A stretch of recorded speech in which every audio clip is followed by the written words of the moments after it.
Hey everyone, this is Mark from Stocks and Cash. It is Sunday, March 25th, 2018.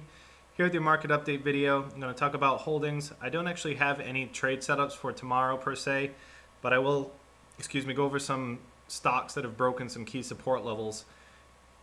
And I think they will either bounce or continue on depending on what the overall market does. So we'll get into that in a bit. And one other note, Friday is Good Friday, and so there won't be any trading sessions. Markets are closed on that day, so we have a 4-day trading week. So let's get into the SPY here. As you can see, we had a very big bearish candle on Friday. We opened up slightly above the lows of Thursday. We kind of pushed up a little bit slightly, and then we pretty much, I don't want to say crashed, but melted down most of the day. And we touched this key level of support here of 257.55, which coincides with this bearish candle, and I think it also coincides with the 200 simple moving average, which I obviously don't have on this chart. Let's take a closer look at the daily, the intraday action. And here is the open at 9:30. You can see we never got above that high there, and we kind of sold off down around noontime. Kind of retouched that low at 1, tried to get back to even, and then we just sold off for the rest of the day after around 2 o'clock. So from 2 to 4 it was really ugly, with kind of no alleviations in sight. So good day if you were short. If you were long, you got kind of burnt, but we are coming into some support levels, and again, that's why I don't really have any kind of trade setups for Monday. I'm just kind of watching and seeing what happens. Plus, I'm in quite a number of positions, as you'll see, so I'm not looking to add anything more. Now, again, I wouldn't be surprised if we, potentially open up wherever we open up, come down and test these lows, and then put in a doji, and then for the rest of the week try and get back up. This would be your first resistance level here at 265. See if we can get there, but I don't exactly expect a bullish candle tomorrow like we saw here on this little pull. We had the pullback and then a bounce. I'm not really expecting that here. I'd expect a doji similar to what we saw here. And if you look back in history at these double bottoms, we had a doji, then we had a doji, and when we had a put in another double bottom here, it was a doji before we bounced. So I'm thinking we'll see something like that. There's no guarantees, but technical analysis is kind of looking at past price action, and so that's kind of where I'm looking to what I'm looking for on Monday or Tuesday is for a doji before we start going back bullishly. Now, there is certainly the chance that we could break this support level here of 252.86, and if that happens, there's really no support until we come down to 241 or so. So things could get ugly. I'm not worried yet that they will. We have to see how everything plays out on Monday, but right now, I'm expecting a doji probably Monday or Tuesday, and then a bounce starting in the middle of the week. So let's see what happens. That's just my prediction, again, based on previous price action. But again, anything could happen. So let's take a look at the Qs. Not looking quite as ugly as the SPY, and you can see we have this historical trend line that is still intact. We sort of violated it a little bit back here on 2.8, but we held it on Friday on 3.23. You can see that the indicators, of course, are bearish, but this kind of gives us some hope that we'll bounce here. Again, I would expect a doji type candle. Maybe we come down and test the low here. I don't necessarily expect us to test this low at 2.9. I think if we do get that low, that's another 8.5 points. I think we might be in trouble on the Qs. Granted, this is basically a support level, but for the Qs to roll over this much, the overall market, the SPY and the DIA would also be rolling over. So I think things would get really ugly if the NASDAQ gets back to this level. So again, looking for a doji and a bounce. So let's talk about my positions. Apple. So we came down and pushed through this 50% retracement line. We filled this gap here. And when we filled the gap, I was holding 2 calls. I sold one of the calls at the gap fill, still holding one more. If markets decide to continue to sell off There's certainly a ton of downside on Apple, but again, I'm expecting some kind of doji type candle to be put in. Maybe we come down and test this this 38.2 retracement level here, which is at 161, and then we bounce on and continue back up. So that's kind of what I'm looking at on Apple. Let me see my other positions. So Apple, I am up 92% on my puts that I bought back here. So that's looking pretty good. Let's look at American Express. American Express had a pretty ugly day. It was up most of the day, and towards the end of the day it sold off with the rest of the market. Not doing a whole lot, really. I mean, it certainly has the potential to come down to 87.58, so there is about $3 more worth of downside potentially on American Express. Again, if the market's kind of bounce, I wouldn't expect it to come down and test these lows. It may bounce somewhere else. So right now, up about 7% on that particular trade. McDonald's,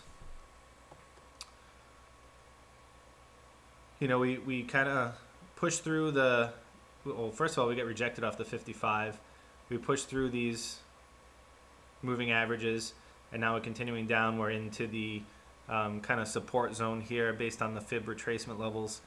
There is a gap here, a slight gap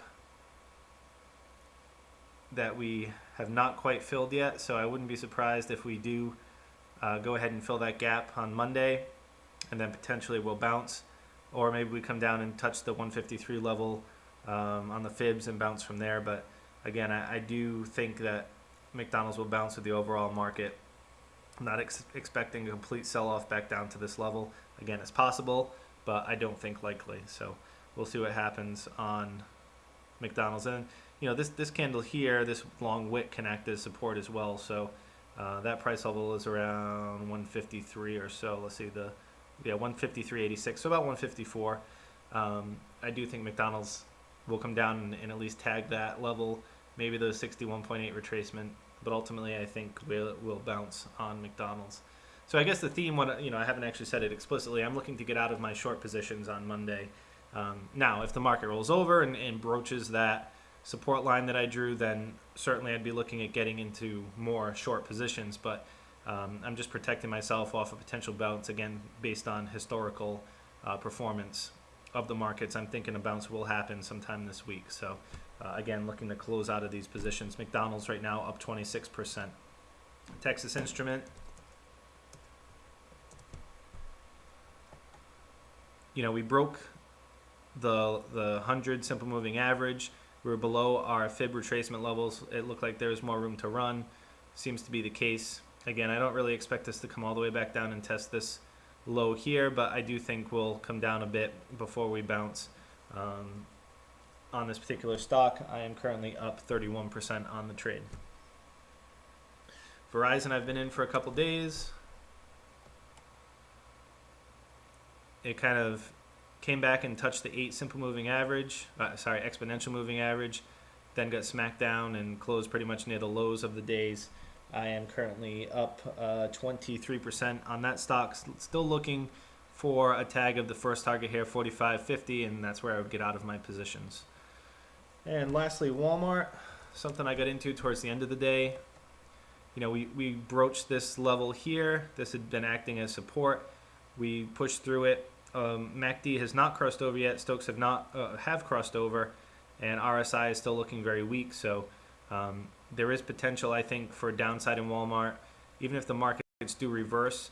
We saw a slight reversal here, but then it never really followed the market after that. So I do think there could be some more downside on Walmart. That's one I would probably hold on to, even if the markets reverse. Probably put my stop at the high of the candle on Friday.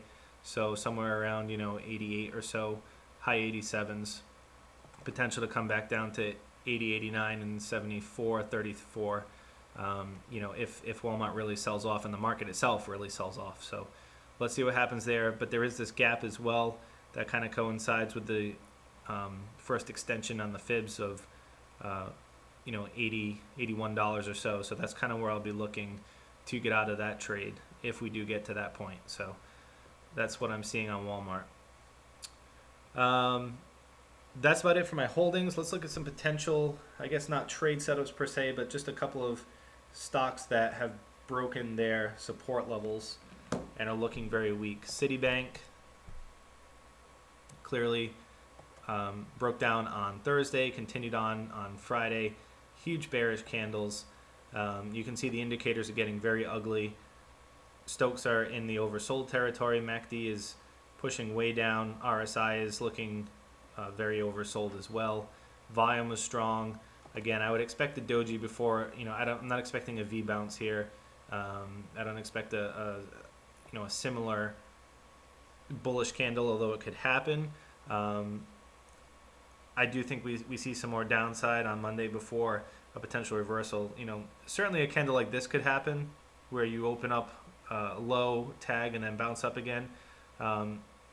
But ultimately we had a doji before we kind of continued on upwards. So, excuse me, that's kind of what I'm looking for on these particular stocks before I go long. If I go long, again, certainly we could just keep on rolling over and enter a bearish market. So let's see what happens. But for now, I'm just trying to show you that Citi looks weak.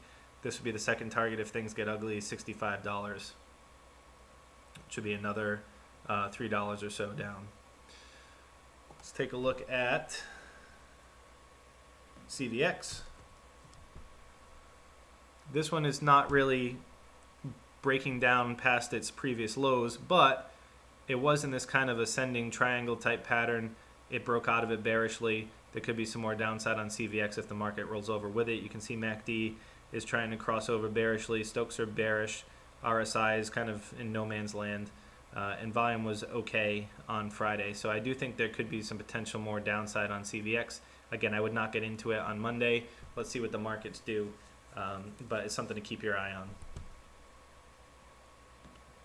HD, Home Depot has been very strong. Similar to Walmart, it broke its recent lows. I do think there could be some potential more downside on Home Depot. Let's see what happens, but I see three targets here. Fib extension 1, 166.51. This support level here based on this wick, and this swing high here, or I should say pivot from a high down to a low and then back again. And then target 2, or 3 rather, would be the second fib extension of 161.8. So again, I do see some potential more downside on Home Depot, but that would only assume, I'm only assuming that if the market rolls over. So I'll just keep saying it to be clear. I'm not planning on getting into these positions short unless the market broke. So the only way I would start taking new short positions is if we close below this low on 2.9, just to be clear. So I am looking for a tag potentially, but I don't expect to close below that low. If we do, I think we enter into a bearish market. Couple more. Disney, similar story. Our low of 2.9 was breached pretty strongly as well. Stokes are extremely oversold though, and MACD is starting to roll over, starting to get back to this low level here, back in 213, 2.9 time frame, and RSI is looking bearish. So something to keep an eye on if Disney keeps deciding to roll over. This would be another key support level if we broke 96, potential to come all the way back down to 90. So certainly some weakness in Disney. 3M also looking very weak. Again, it broke its 2.9 low, and again, if the markets start rolling over, there's not a whole lot of support. Although I just looked at this right now. If we look at this pivot here, we kind of touched where this pivot was. So we put in a high here and kind of reversed, touched it again here, and then finally broke through, went on higher, and now it looks like we may, resistance now becomes support. So perhaps on Triple M, this is where we bounce. Volume was very strong on Friday. Definitely could see some potential more downside in 3M if we break this level. If not, then I think a bounce is likely and at least come back up to test the 8 EMA or maybe the low of this candle here on 3.2. Couple more here. UPS, again, broke the low from 2.9, just here. Broke that low. It has been kind of meandering, not showing any kind of strength whatsoever. MACD just crossed, so given that the indicators are not completely oversold. I definitely think UPS has some more downside potentially. So let's see what happens there. Again, if the overall market rolls over, you have UPS might be a good short. And then Citi broke its low on Thursday. It's just looking awfully weak. Friday put in another new low.